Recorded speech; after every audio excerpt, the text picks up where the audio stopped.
이 무안 참사는 무안국제공항의 건설에서부터 무안국제공항이 문을 연 후 처음으로 불과 20여일 전에 국제선 전기 노선이 확정되는 이 전 과정에 이르기까지 어쩔 수 없는 천재지변이 아니라 충분히 예상되고 막을 수 있었는데 터져버린 대형 인재의 성격이 있다고 저는 생각합니다. 물론 사고 원인이 정확하게 가려지기까지는 몇 달 또는 몇 년이 걸리겠습니다만, 그러나 그때까지 기다렸다가 몇 년 후에 무안 참사 얘기를 할 수는 없죠. 지금까지 드러난 사실, 그리고 저희들이 확인한 정황과 사실만으로도 이것은 예고된 인재였다. 김대중 일당들이, 더불어민주당들이 만들어낸 예고된 인재였다고 저는 생각합니다. 우선 바로 이럴 때 쓰기 위한 정부의 예비비, 이거 무안공항 특별재난본부 특별재난지역으로 최상목 대행이 어제 선포했습니다. 그러면 필요한 모든 예산이 중앙정부에서 긴급 지원돼야 됩니다. 그럴 때 쓰기 위한 것이 예비비인데, 재난대책 예비비인데, 이거 1조 원을 저 이재명 일당들이 삭감을 해버렸어요. 그게 윤석열 대통령 계엄령 선포의 이유 중에 하나로 적시가 되어 있습니다. 이제 내일 모레면은 2025년이 됩니다. 2025년에 집행될 예산은 2025년에 예산안에 반영되어 있지 않으면 쓸 수가 없어요. 아무리 사정이 급해도. 예산이 없는데, 법적 근거가 없는데 공무원이 어떻게 10원 한 장이라도 쓸 수 있습니까? 참사의 후속 대책에 앞으로 엄청난 돈이 들어갈 텐데, 이거 1조 원이나 삭감되는 바람에 예산 집행 자체가 순조롭지 않게 진행될 수밖에 없습니다. 그럼 돈 없이 어떻게 일을 합니까? 저 중국 주사파 지난달 29일 예결위에서 단독 강행 처리했습니다. 이때 삭감된 예산 예비비 2조 4천억 원.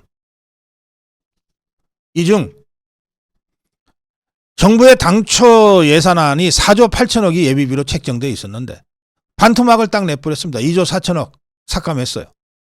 그런데 이 예비비는 임시 사용 용도인 일반 예비비, 재난재해 극복 복구와 관련된 예비비, 원화 부족 때 보존할 예비비, 국제부담금 등 사용 목적이 정해져 있어요.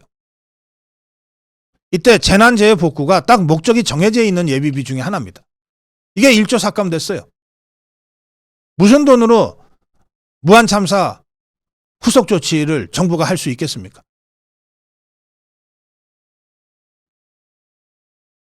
재해 대책 예비비에서만 1조 원이 삭감된 겁니다. 지금 재해 대책 예비비 1조 6천억 원밖에 남아있지 않아요. 근데 이거 갖고 1년간 발생할 모든 재해 재난에 대비를 해야 되는 거예요. 윤석열 대통령이 지난 12일 대국민 담화에서 재해 대책 예비비가 무려 1조 원이 삭감됐다고 하면서 비상계엄의 불가피성을 설명했던 그 대목을 여러분들이 또 올리셔야 됩니다.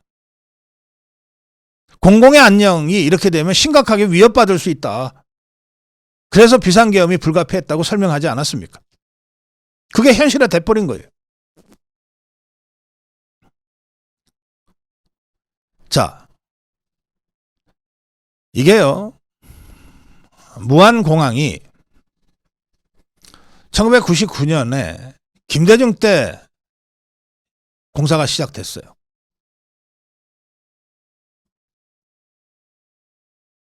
그래서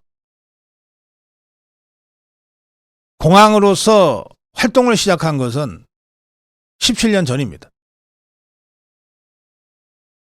그리고 그 17년 동안 국제선은 한 번도 뜨지 않았어요. 국제선이 한 번도 뜨지 않다가, 그러니까 당연히 비행기 크기도 국내선이니까 중형이나 소형 비행기를 썼던 거예요. 근데 국제선, 소형 비행기로 국제선 띄울 수 없어요. 181명이나 탔잖아요. 대형 비행기를 띄울 수밖에 없었겠죠.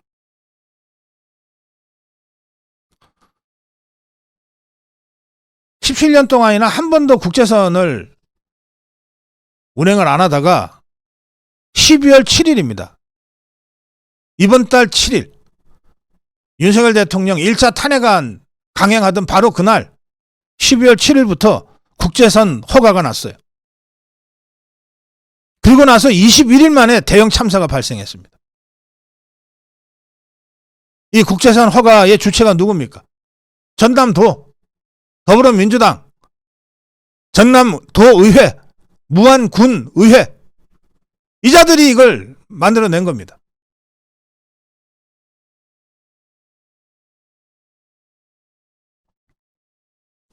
(17년간) 무안공항이 운영됐는데 이명박 정부 초기부터 국제선 띄우자고 요구가 없었던 게 아니에요. 근데 너무 위험하니까, 새떼가 많아서, 그리고 활주로가 너무 짧으니까 국제선은 도무지 이거는 위험해서 안 돼. 그래서 안 됐던 거예요. 문재인 때 지그들이 정권 잡고서도 이거 국제선 하겠다고 했어요. 근데 문재인 때도 야, 그건 너무 위험하니까 안 돼 하고 허가를 안 해줬던 거예요. 그런데 윤석열 대통령 딱 탄핵하던 그날 전격적으로 국제선이 오픈이 됐어요. 그리고 21일 만에 대형 참사가 발생했습니다. 이걸 어떻게 천재지변이라고 할 수 있습니까? 인재지. 그것도 예고된 인재지. 그러면 무안공항 이름 자체를 국제공항이라고 지었는데 처음에 왜 이렇게 무안공항을 대통령 탄핵하는 날 국제선을 개항할 만큼 이렇게 세게 밀어붙였냐. 그 뒤에 이재명이가 있어요. 자, 이재명이가 2022년 대통령 선거 때입니다. 2022년 대통령 선거 막바지. 대통령 선거가 2022년 3월 9일 날 있었잖아요. 그 대통령 선거를 한 달 정도 남긴, 한 달도 안 남긴 시점이에요. 2022년 2월 24일이니까. 불과 한 보름도 안 남긴 그 시점에 이재명이가 무안공항을 아시아나항공 거점공항으로 만들겠다고 대통령 후보로서 공약을 합니다. 지역에 가서. 이게 뉴시스 2022년 2월 24일자 기사입니다. 이재명이가 24일 무안국제공항을 아시아나항공의 거점공항으로 육성하겠다고 발표를 해요. 이재명이가 이 발표를 하면서 청년들에게 좋은 일자리인 항공운수업계의 기업 결합으로 인한, 이게 칼하고 아시아나 결합 말하는 거예요. 구조조정을 방지하고 더 많은 일자리 창출을 위해 무안국제공항을 아시아나항공의 거점공항으로 육성하겠다고 공약을 합니다. 대선 불과 보름도 안 남긴 시점에. 그러면서 구체적으로 이런 걸 요구합니다. 국제선의 무안국제공항 출발을 보장하고, 그때까지는 국제선 운항이 없었어요. 국제선의 무안국제공항 출발을 보장하고, 추가적으로 무안국제공항을 중심으로 더 많은 국제선이 개설될 수 있도록 할 예정이다. 이걸 하기 위해서 무안국제공항의 활주로, 여객터미널을 확장하고, 활주로가 짧다는 건 알았던 거예요. 이재명이가 그때. 그리고 여객터미널에는 인천공항에 못지않는 면세점, 여행객을 위한 외국인 전용 카지노 편의시설도 확충할 계획이다. 이렇게 밝혔어요. 또 전국 각 지역과의 국내선 항공편과 교통편을 확충하고, 광주공항 이전되게 돼 있는데 광주공항도 조기에 무안국제공항으로 통합을 추진해서 무안국제공항을 중심으로 항공운수산업 발전의 새로운 토대를 만들 방침이다. 아시아나항공 등 관련 기업들이 공항 주변 지역에 조기에 안착할 수 있도록 전남도와 협의해 이전 지원센터를 설치하고 행정적, 재정적 지원을 아끼지 않겠다. 이게 대통령 후보로서의 공약이에요. 이렇게 이재명이가 현지에 내려가서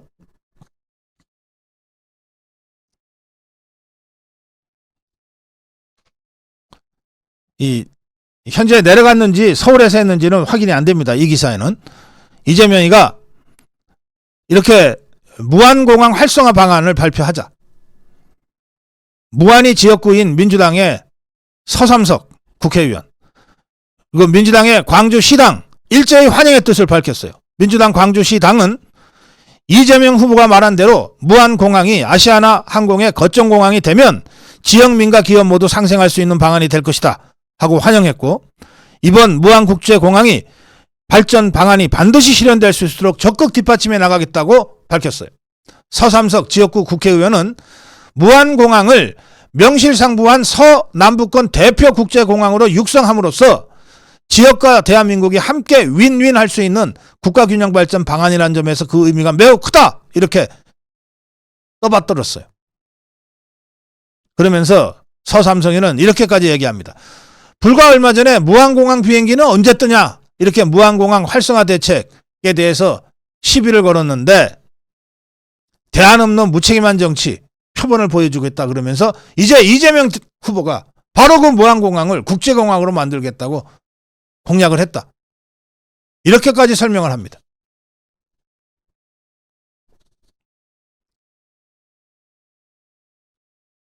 이재명이는 대통령에 떨어졌지만 더불어민주당은 압도적 다수당이 돼서 국회를 쥐어 흔들고 예산권을 쥐어 흔들면서 이 무안공항의 국제노선을 무리하게 개통을 시킨 겁니다. 그것도 윤석열 대통령 탄핵하던 날, 1차 탄핵하던 12월 7일 국제공항, 국제노선이 공항 개항하고 17년 만에 처음으로 시작된 거예요. 그리고 나서 21일 후에 어제 무안 대참사가 발생한 겁니다. 무안공항은 17년 동안 국제노선이 없었어요. 지금 한국, 일본은 자꾸 부활이라고 국제노선이 17년 만에 부활됐다고 보도하고 있는데 부활 아닙니다. 뭔가 있다가 없었어야 부활이지. 처음부터 없었어요. 명칭만 국제를 달았을 뿐이지 국제공항의 요건을 거의 갖추지 못한 공항이에요. 그러니까 전혀 국제선 운영 경험이 없던 공항에서 참사가 발생한 겁니다. 항공업계와 전라남도에 따르면 이 제주항공은 12월 8일 태국 방콕을 오가는 국제선을 무안공항에서 처음으로 운영을 시작했어요. 그 이전까지 제주항공은 방콕을 비롯한 기타 해외 도시를 오가는 여객기를 배치한 적이 없어요. 제주항공이 12월 8일 국제선을 운영을 시작하게 된 것은 전라남도에서 17년 만에 무안공항 국제노선을 허가했기 때문에, 전라남도는 서남권 관광객 유입과 늘어나는 해외여행 수요를 흡수하기 위해 17년 만에 무안공항에 국제선을 도입했다, 이렇게 큰소리치고 선전을 해댔어요.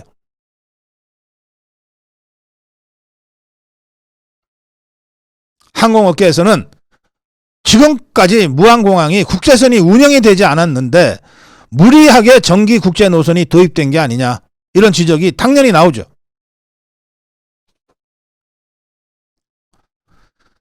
이 무안국제공항을 이재명이가 2022년 대통령 선거 때 국제공항으로 아시아나 거점공항으로 육성하겠다고 대통령 후보로서 공약을 발표하기 그 2년 전에, 그 1년 반 전에 지금 광주시장 하고 있는 강기정이는 이 무안공항을 김대중 국제공항으로 이름을 바꾸고 와장창 좀 크게 늘리자, 이런 주장을 이미 했어요.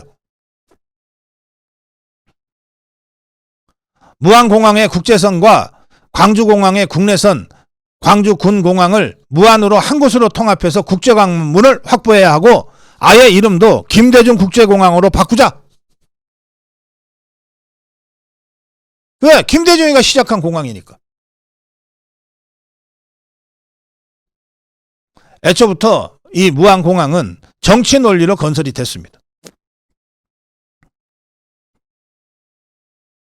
이번 무안 참사는 항공기가 어쨌든 랜딩 기어가 내려오지 않은 기체 결함이 일단 지적이 됩니다.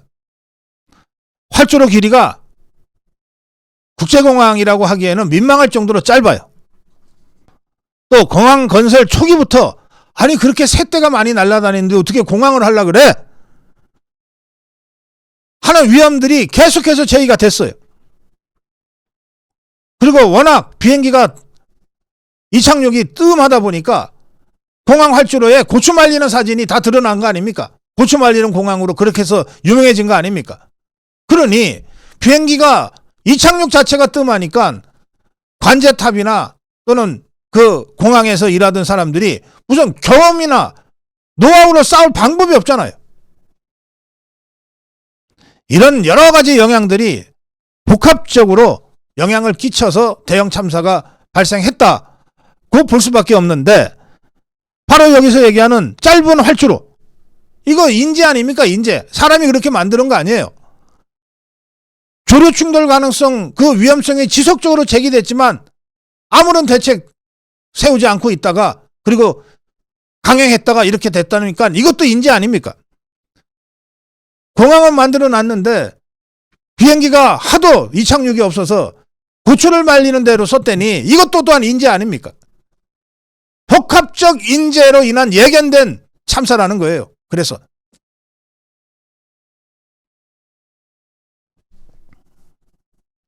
공항 건설 전에 경제성, 타당성 뭐 이런 거 합니다. 영향성, 환경 영향 평가도 하고 그 당시에 공항을 건설하면 연간 992만 명이 이용할 것이다. 이렇게 예타가 통과가 됐어요. 연간 992만 명. 그렇게 해서 충분히 공항을 운영하면 수익이 많이 난다. 실제 지난해 1년 동안 무안공항을 이용한 이용객 수 24만 6천 명입니다. 연간 992만 명이 이용할 것으로 예측이 됐는데 24만 6천 명 밖에 이용을 안 했다 그러면 이게 한 40분의 1 밖에 이용 안 했다는 것 아닙니까?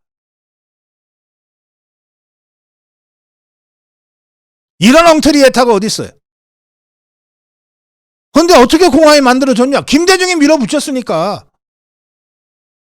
당시 지역구 국회의원인 하나가비가 밀어붙였으니까. 그러니까 당시 지역에서는 하나가 공항이라고 불렀다는 거 아니에요. 그리고 강기정이는 아이 그거 아니지. 김대중이 밀어붙였지 뭐 하나가비가 당시에 지역구 국회의원인데 김대중 공항으로 이름을 붙여야지.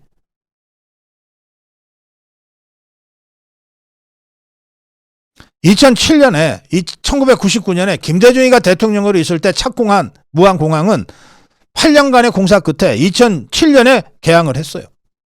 그 후에 단 한 번도 국제공항 항공 노선이 없었다는 거예요. 그러다가 12월 7일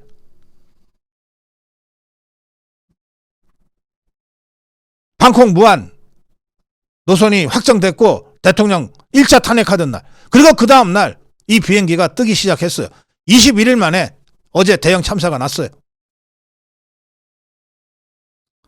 처음에 국제공항 어쩌고 이렇게 이름을 붙여서 서남권의 거점 국제공항으로 설계됐지만 사람 마음대로 활주로 쭉쭉 아무데나 놓을 수가 없잖아요. 환경이라는 게 있어서. 무안공항의 활주로가 2.8km. 2.8km가 긴 거야 짧은 거야? 비교해 드릴게요. 국제공항 이름을 붙였잖아. 무안이. 무안 국제공항이에요. 국제공항. 그럼 우리나라에 있는 국제공항, 인천국제공항 대표적이죠. 3.75km입니다. 3.75. 이게 2.8이라고 그랬잖아요. 무려 1km 가까이가 짧은 활주로를 갖고서 무슨 국제 비행기를 띄워. 김포국제공항 있죠. 3.6km예요. 활주로 길이가. 김해가 3.2km, 제주가 3.2km예요. 무안은 국제공항이라고 타이틀은 달았지만 2.8km. 그런데 그거조차도 아까 이재명이가 대통령 후보 공약하면서 활주로를 늘리고 뭐 아시아나 항공 거점공항으로 한다 그러면서 공사를 시작을 했어요. 활주로, 기존 활주로를 이용하면서 거기다가 더 늘리는 활주로 공사를 하려다 보니까 기존 활주로 중에 300m 정도를 공사 중이라서 못 쓰게 됐던 모양이에요. 그럼 실제로 이용했던 활주로는 몇 킬로냐? 2.5km. 여기다가 대형 비행기 띄우고 국제공항을 시작한 거예요. 국제항공을. 국제노선을. 이건 그냥 사고를 자초한 거랑 똑같이 통상적으로 유명한 국제공항, 미국 JFK, 프랑스 샤골, 샤를드골, 도쿄 나리타 다 4km가 넘어요. 그래서 국제공항이라는 타이틀은 달고 있지만 무안공항에는 총 승객수, 화물수 포함해서 400톤 넘는 항공기 운항을 못하게 돼 있어요. 활주로가 짧으니까.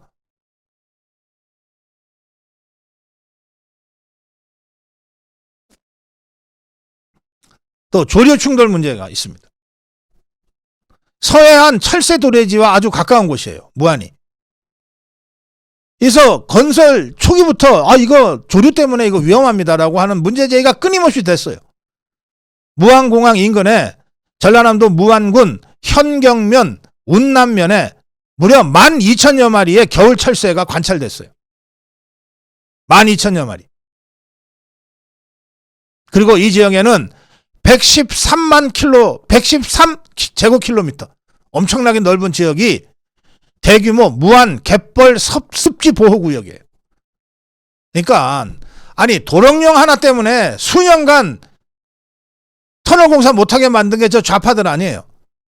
여기 113제곱킬로미터의 갯벌 습지 보호가 필요하고 12,000마리의 철새떼들이 관찰이 됐는데 저 수많은 종북주사파 환경단체들 도대체 무안공항 반대 단 한 번이라도 제대로 했어?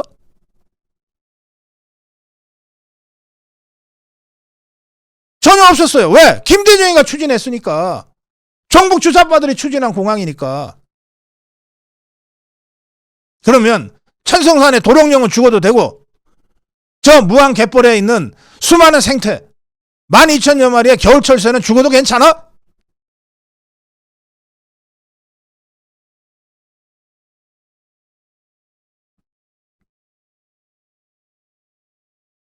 무안국제공항 환경영향평가 때도 기체가 조류와 충돌할 위험이 크다고 하는 문제 제기가 됐고 2020년에 공항을 운영하는 과정에서도 정기점검 보고서에는 항공기가 이착륙할 때 조류 충돌 위험성이 크다. 이걸 저감하는 방안이 필요하다. 그러면서 이 보고서에는 폭음기, 새떼를 놀라게 해서 쫓아내는 폭음기, 경보기, 레이저, 깃발, LED 조류 충돌 최소화하라는 구체적 대응책까지 제시됐어요. 제대로 시행되지 않았어.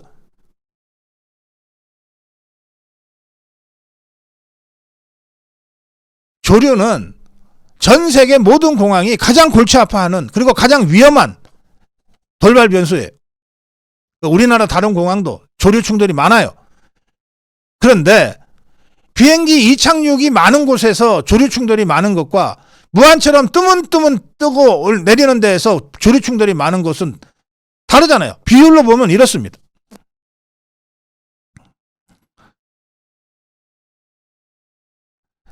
무안에서의 조류 충돌이 0.09%예요. 비행기가 떠서 조류와 충돌할 확률이 0.09%. 거의 0.01%에 가까워. 0.1%, 0.09%. 제주공항은 어떠냐? 0.013, 김포공항은 0.018. 무려 김포공항이나 제주공항보다도 8배 이상 조류 충돌 가능성이 많았다는 거예요. 실제로 조류 충돌 빈도수가 높았다는 거예요. 그러니까 공항 만들어서는 안 될 곳에 만들어 놓으니까.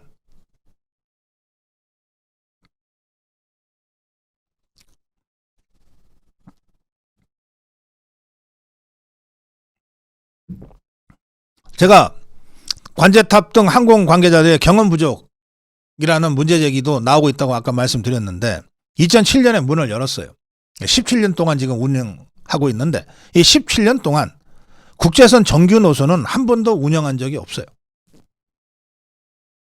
이렇게 큰 비행기를 관제탑, 무안공항의 관제탑 직원들이 본 적이 없단 말이에요.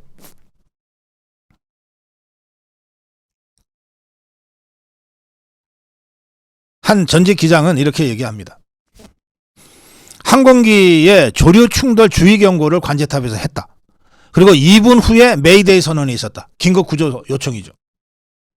자, 그럼 굉장히 급박한 상황이었다는 뜻이다. 그러면 이 과정에서 영화에서처럼 기장이 기지를 발휘해서 피해를 최소화할 수도 있지만 그 대부분은 관제탑의 지시에 따라서 이루어지는데 과연 그 급박한 시기에 그 결정적인 골든타임에 관제탑이 이런 경험을 거의 한 적이 없으니 제대로 관제를 했는지도 한번 확인해 봐야 된다. 그리고 그 근처가 늪지고 또 바다였으니까 이 시멘트 바닥인 이 활주로의 동체 착륙보다는 바다 쪽이나 또는 잔디밭 쪽이나 뭔가 갯벌 쪽이나 뭔가 충격을 완화하거나 충돌을 완화할 수 있는 다른 방식들로 검토하고 실행할 수 있었을 텐데 그 급박한 순간에 기장이 그걸 판단할 수는 없을 테니 결국 관제탑에서 그걸 제대로 유도했어야 되는데 과연 그게 불가능했는지 또 점검해 봐야 된다. 이런 얘기입니다. 또 더 중요한 게 있어요. 공중에서 폭발했다면 또 상황이 다른데 이 여객기는 활주로에 동체 착륙을 하다가 불이 났고 그리고 거의 시속 200km로 제동이 안 걸리는 상태로 공항에 벽과 정면 충돌을 하면서 전소가 된 것으로 이렇게 보입니다. 그렇다면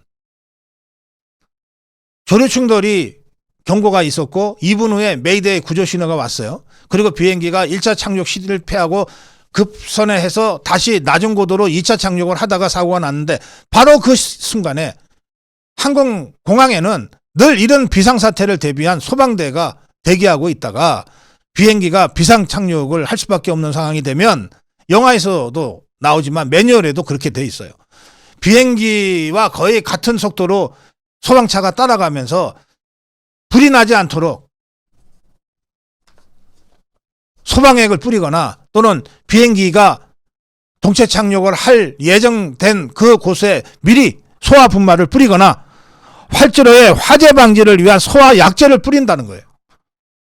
이게 전혀 시행이 안 됐어요.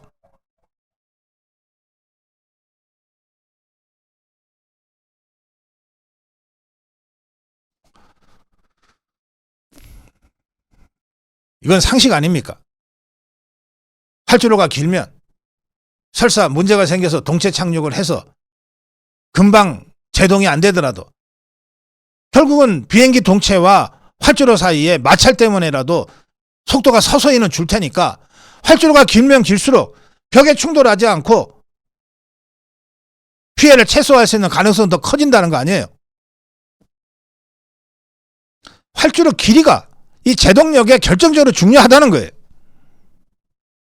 그런데 이 어제 참사는 동체 착륙을 하다가 속도를 줄이지 못해서 활주로 끝에 있는 벽과 정면으로 부딪혀 버렸어요. 그 충격으로 대부분의 승객들이 다 기체 바깥으로 튕겨져 나왔다는 겁니다. 김규환 한국공항공사 항공훈련센터 센터장은 3km에 미치지 못하는 활주로 길이. 평시 이착륙에서는 문제가 없지만 동체 착륙 같은 비상시에는 문제가 될 수 있다. 공항에 구조적인 문제가 있을 수 있다고 문제 제기를 했어요. 그럼 이건 누구 탓입니까? 새 때문이에요? 아니면 이런 터무니없는 공항을 정치 논리를 가지고 밀어붙인 김대중이 하나갑이 그리고 이런 공항에다가 국제선을 어쩌고 저쩌고 하는 강기정이나 이재명이의 문제겠습니까?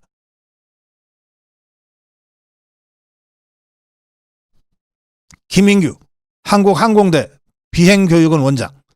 사고의 주요 원인을 활주로 길이로만 돌리기는 어렵지만 활주로 길이가 인천 정도로만 길었더라도 이 정도 참사가 벌어지지는 않았을 가능성도 있다. 전문가들은 매우 조심스럽지만 이런 문제들을 체계하고 있어요. 저는 그래서 이번 무한 참사는 예고된, 예정된 김대중이, 하나갑이, 강기정이, 이재명이 등등이 만들어낸 예고된, 예정된 인재였을 가능성이 매우 높다. 이렇게 제가 말씀드리는 겁니다.